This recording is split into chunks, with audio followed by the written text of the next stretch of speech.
మన ప్రభువును రక్షకుడైన యేసుక్రీస్తు సర్వశక్తి గల నామంలో లైఫ్ చర్చ్ వైజాగ్ నుండి మీకు శుభములు.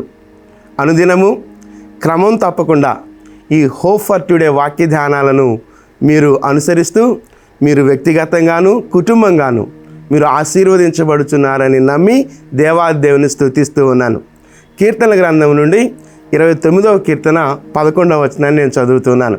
కీర్తన గ్రంథం నుండి 29వ కీర్తన 11వ వచనం. యెహోవా తన ప్రజలకు బలమును అనుగ్రహించును. యెహోవా తన ప్రజలకు సమాధానము కలుగచేసి వారిని ఆశీర్వదించును. ఈ కీర్తన దావీదు రాస్తూ ఉన్నాడు. ఈ కీర్తన ఆ కీర్తన 29వ కీర్తన 11వ వచనం, ఆ కీర్తనలో చివరి వచనం. ఆ ముందు వచనాల్లో దేవుని యొక్క స్వర ప్రభావం గురించి మాట్లాడుతున్నాడు.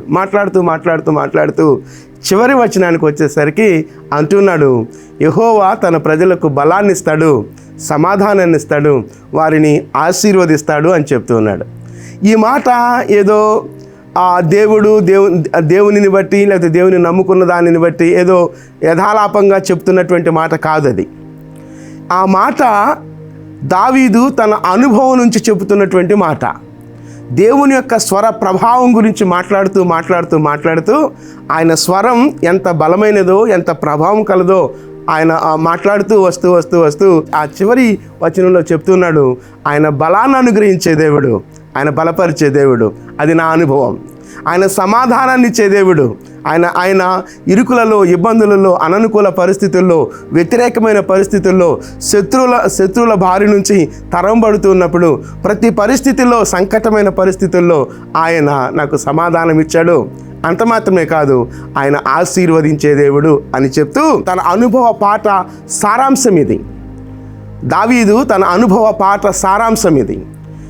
అనేకమైనటువంటి దేవుని సన్నిధిలో పాఠాలు నేర్చుకుంటూ దేవుడు ఎలాంటి వాడో, దేవునికి తనకున్నటువంటి సంబంధం ఎలాంటిదో, లేకపోతే దేవునికి తన ప్రజలకు మధ్య ఎలాంటి సంబంధం ఉంటుందో ఆ సంబంధం గురించి చెప్తున్నటువంటి మాట ఆ మాట. నేను మరొకసారి చదువుతున్నాను ఆ మాటను. 29వ కీర్తన 11వ వచనం అనగా చివరి వచనం నేను మరలా చదువుతూ ఉన్నాను.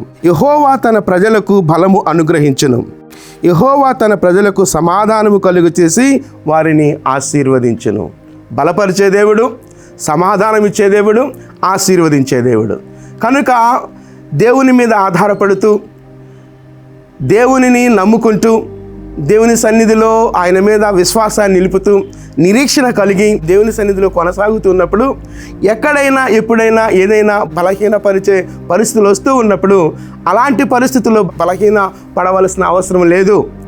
ఏదైనా మన కుటుంబాల్లో కానీ లేకపోతే మన బంధువులో కానీ మన ఇరుగు పొరుగు వారితో కానీ సమాధానలేమి మన జీవితాల్లో ఉన్నట్లయితే ఆ సమాధానాన్ని కలుగు చేసేవాడే మన దేవుడు. అంత మాత్రమే కాదు, సమాధానము కలుగు చేసి ఆశీర్వదించే దేవుడు మన దేవుడు అని చెప్తూ ఉన్నాడు. కనుక ఈ వాక్యాన్ని మనం కూడా స్వతంత్రించుకుందాం. దేవా, నీవు బలపరిచే దేవుడవు. దేవా, నీవు సమాధానాన్ని ఇచ్చే దేవుడవు. దేవా, నీవు ఆశీర్వదించే దేవుడవు. కనుక నీ వైపు చూస్తున్నాను ప్రభువా. నా ప్రతి బలహీనతలో నీవు బలాన్ని ప్రసాదించే దేవుడవు ప్రభువా. ఎలాంటి సమాధానాలేమి ఉన్నటువంటి పరిస్థితులు ఉన్నప్పటికీ, ఒకవేళ అది నీ వర్క్ ప్లేస్ కావచ్చు, నీ ఆఫీస్ కావచ్చు, లేకపోతే నీ ఆఫీస్లో మీ బాస్కి నీకు మధ్య ఏదైనా వ్యత్యాసం ఉండొచ్చు, లేకపోతే కలీగ్స్ మధ్య లేకపోతే డిఫరెన్సెస్ ఉండొచ్చు, లేదా దానిని బట్టి లేకపోతే కృంగిపోయిన పరిస్థితులు ఉండొచ్చు, లేకపోతే దానిని బట్టి సతమతం అవుతూ ఉండవచ్చు. కానీ ఇదిగో దేవుడు ఒక వాగ్దానాన్ని లేదా దేవుడు ఒక నిరీక్షణతో కూడినటువంటి ఆ మాటలను నిన్ను బలపరచడానికి దేవుడు ఈ సమయంలో మాట్లాడుతుండగా ఈ మాటలు స్వీకరిద్దాం. దేవా, నిజమే ప్రభువా, దేవా, నీవు నన్ను బలపరిచే దేవుడవు. నిజమే ప్రభు అంటూ ఆ దేవుని వైపు చూస్తూ ఒక చిన్న ప్రార్థన చేద్దాం.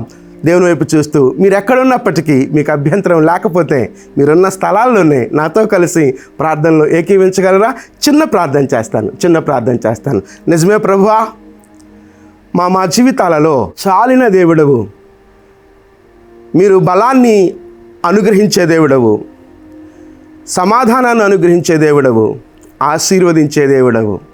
ఈ ప్రార్థన లేకపోతే ఈ వచనాన్ని పట్టుకొని మీ సన్నిధిలో ప్రార్థిస్తున్నాం ప్రభువా. దావీదు తన జీవిత సారాన్ని ఇక్కడ తెలియచేస్తూ ఉండగా, దేవా, మేము కూడా ఆయా సందర్భాల్లో బలహీనపడుతూ ఉన్నప్పుడు, ఆయా సందర్భాల్లో సమాధానాలేమి కలిగినటువంటి స్థితిలో ఉన్నప్పుడు, నా దేవా, ఆశీర్వాదాలేమి ఏదైనా మా జీవితాల్లో ఉంటూ ఉన్నట్లయితే ఆ ప్రతి పరిస్థితులలో మిమ్మల్ని ఆశ్రయించి మీ బలాన్ని పొందుకొని మీరిచ్చే సమాధానాన్ని పొందుకొని ఆశీర్వదించబడగలిగినట్లుగా మమ్మల్ని దర్శించమని ప్రాధేయపడుతూ మీ కృపా హస్తాల్లోనికి మమ్మల్ని మేముగా సమర్పించుకుంటూ యేసుక్రీస్తు అతి శ్రేష్టమైన నామంలో ప్రార్థించి స్తుతించి వేడుకొనుచున్నాం తండ్రి.